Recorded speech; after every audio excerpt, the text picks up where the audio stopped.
Hey there, Chris here from IELTS Advantage. And last year, about 3 million people did the IELTS test, and hundreds of thousands of them failed that test because of avoidable problems related to the actual IELTS system.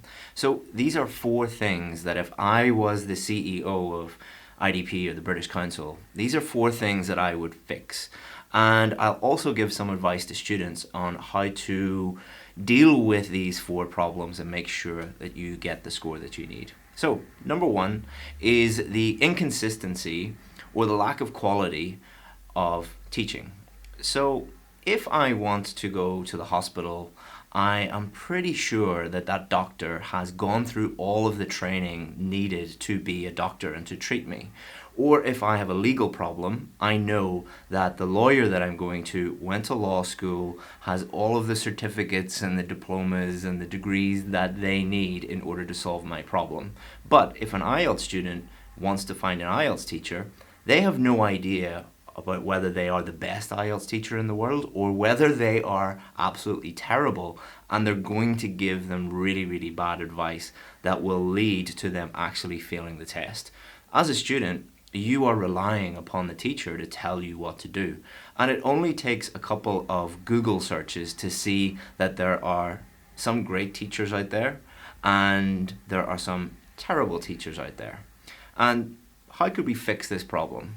Well, you could easily fix this problem by coming up with some sort of certification process where a teacher can get a certificate which says IDP or the British Council or Cambridge English taught me how to teach IELTS.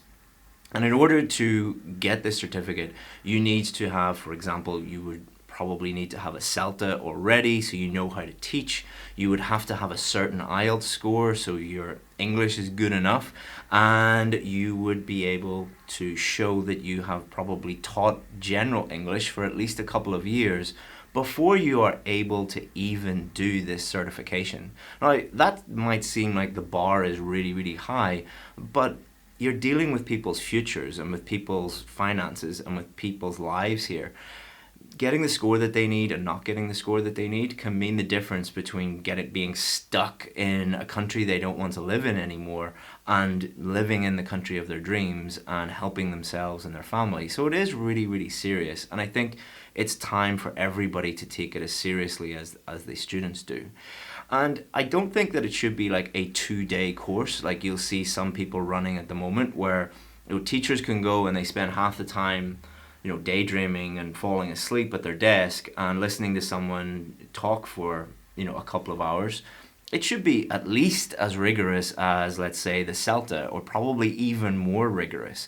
And unless people pass that, then they can't show someone that certificate. So imagine a world where someone could be able to walk into a school, or if they're getting taught online, to ask their teacher, can you prove to me that you are a certified IELTS teacher? And the great thing about that also would be it's another revenue stream for the British Council or IDP or Cambridge. If your main priority is to make more money, then do this and get the teachers to pay you in order to do this course. And therefore you're improving the quality of the teachers and you're making money at the same time, because it seems to me many of the problems that IELTS have, or the system of IELTS has, is that people are trying to make profit. And profit seems to be number one, and we'll talk about that later on. But if you want to make more profit, that's a thing that you could do that kills two birds with one stone. So as a student, what can you do to mitigate against or guard against this problem?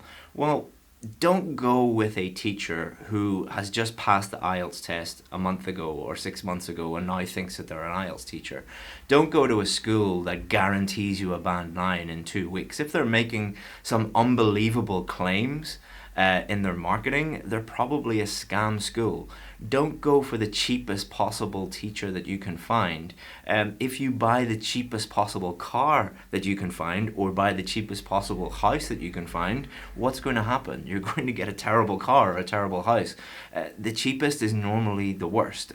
I'm not saying the most expensive is the best, but use your own common sense. Any teacher that has helped many, many, many IELTS students in the past should have hundreds and hundreds and hundreds of testimonials from real students. I'm not talking about fake testimonials, but if you go onto our website, you will see hundreds and hundreds and hundreds and hundreds of real people saying how we help them. If you are thinking of joining a school or joining a teacher, ask them to put you in contact with their past students, or at least look at the videos that they've made or the testimonials that they have from past students, and then you will get a good teacher. So that's problem number one. So problem number two, improve the staff and the equipment at test centers. So we get emails every single day from students saying, I was ready for my test and I went to the test center and they were so disorganized, they were so rude. Then we went into the room and everything again was really disorganized, or it was too hot or it was too cold, and the equipment for the listening wasn't working and I couldn't get anything done, and I was so stressed out that I failed the test. Things like stress and people being rude to one another and equipment failures and equipment not being good enough and outdated do affect people's scores. And the really, really simple solution to this is train your people better. My wife actually did the IELTS test about a year ago. I went to the test center with her. I didn't go into the room or anything with her, but the people there were rude to her. They were very, very disorganized. They were very stressed out, and that's not that person's fault working there. That's the manager's fault. That's the owner's fault for not training their people right. In my company, if somebody does a bad job, that's my fault for not training them properly or not giving them the correct message, or that is my fault because it is my business. And I think that's the mindset that you guys need to have, is when you're training your people, make sure you train them properly and that they are polite to people. They're giving you a lot of money. These students deserve good service.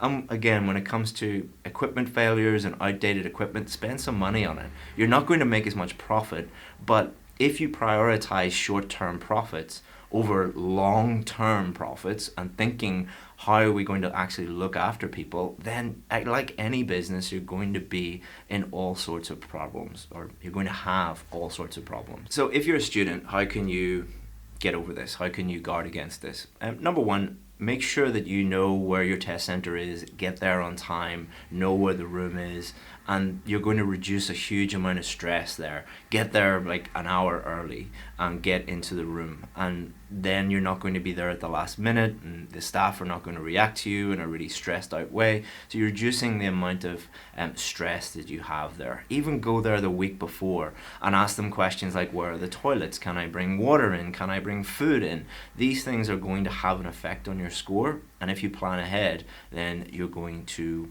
really see the benefit of it on test day.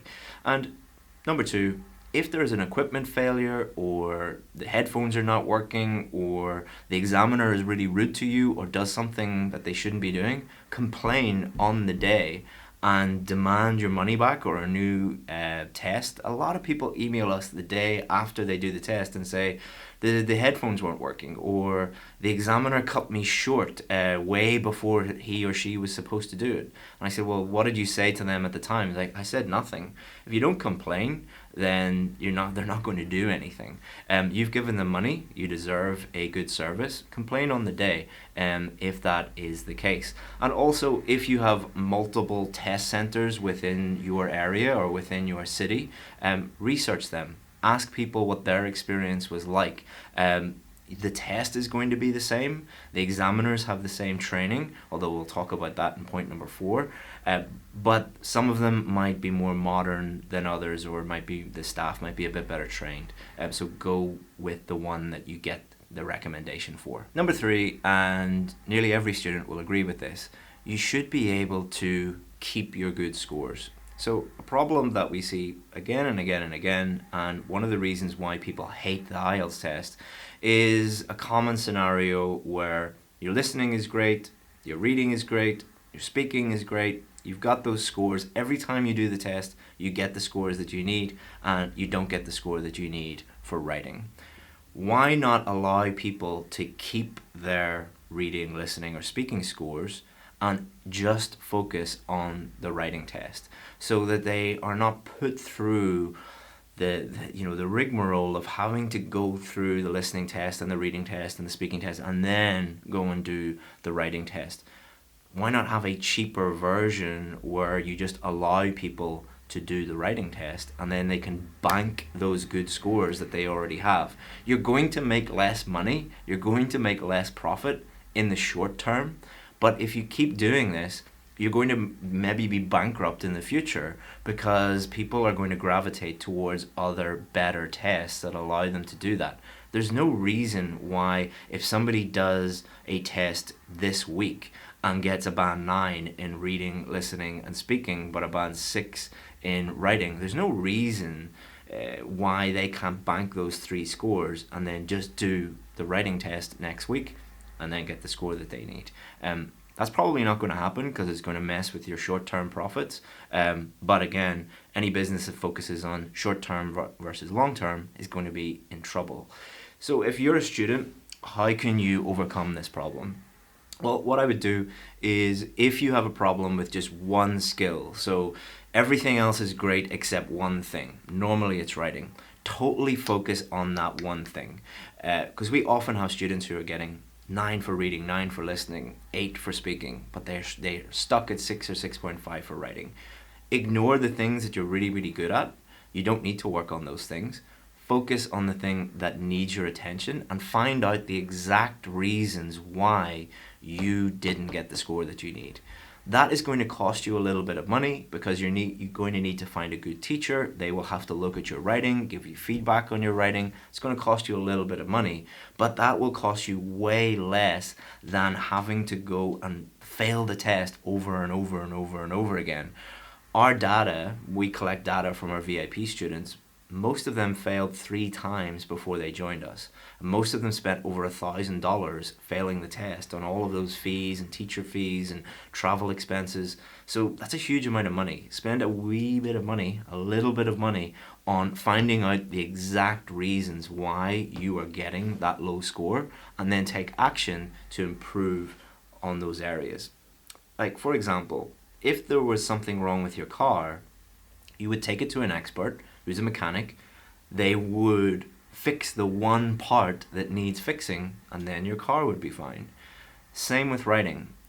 I don't know exactly what the problem is with your writing, but if I looked at it, I could tell you in 2 minutes what the problem is, and then you could work on fixing that. So that's what to do to overcome that problem. And number 4, improve the reputation and the integrity of the test by being far more transparent about examiner training and examiner performance.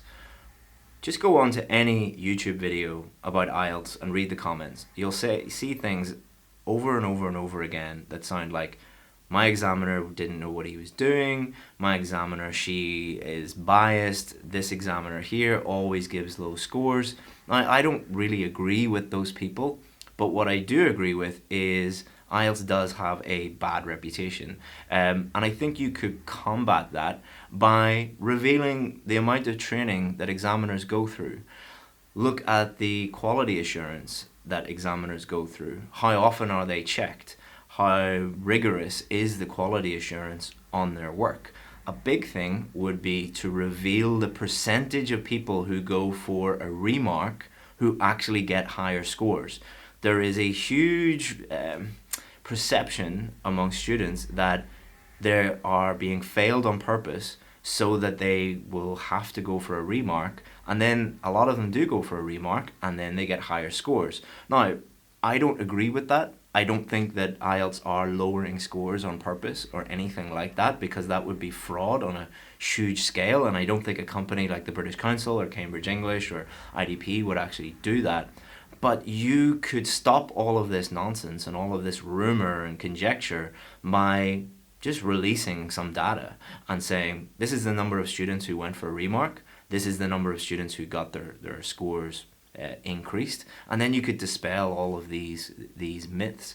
Also, maybe incentivize examiners to improve their performance. So the teachers who work for me, we do a huge amount of quality assurance on their work. We check everything that they do, and if they get above a certain score, we give them a bonus. If they get below a certain score, They lose that bonus, and if they continue to get below that score, we fire them. To my knowledge, that doesn't happen with examiners. But when you incentivize people to do an amazing job, and you like disincentivize them by messing with their money, see how well they perform when you do that. That would be very, very unpopular amongst the examiners, but what's more important? The opinion of the examiners or the futures of the students doing the test? And to combat that problem, as a student, what you should do is don't give the examiners any excuse to give you a score lower than you deserve. Be so good that you, no matter what happens, you are going to get the score that you need. And again, as I said before, that comes down to finding out the reasons why you are at a certain score and understanding exactly what you need to do in order to get the scores that you need and working on that. And don't be defeating yourself by saying it's all a scam and people are doing that, failing me on purpose, and the examiners aren't good enough, and all of these things. You're guaranteeing that you're going to fail if you do that. Whereas with our students, and we have more success stories than any other online or offline IELTS course in the world. With our students, we show them exactly what to do. Here's why you are at a 6.5 or a 6 or whatever. Here's exactly what to do in order to move to the score that you need, and encourage them to do the work. No shortcuts, no tricks, no hacks, just good, honest work. Do these things, improve, and then you'll get the score that you need. So in the comments below, do you agree with those problems? Do you think that I was fair? Do you agree with the solutions? Do you have any problems you want to put down below that I haven't thought about, or any alternative solutions?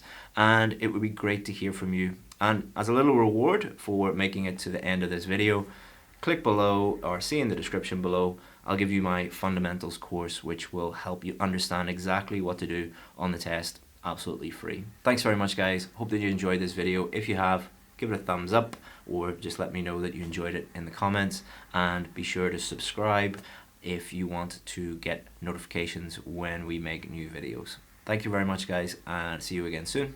Bye bye.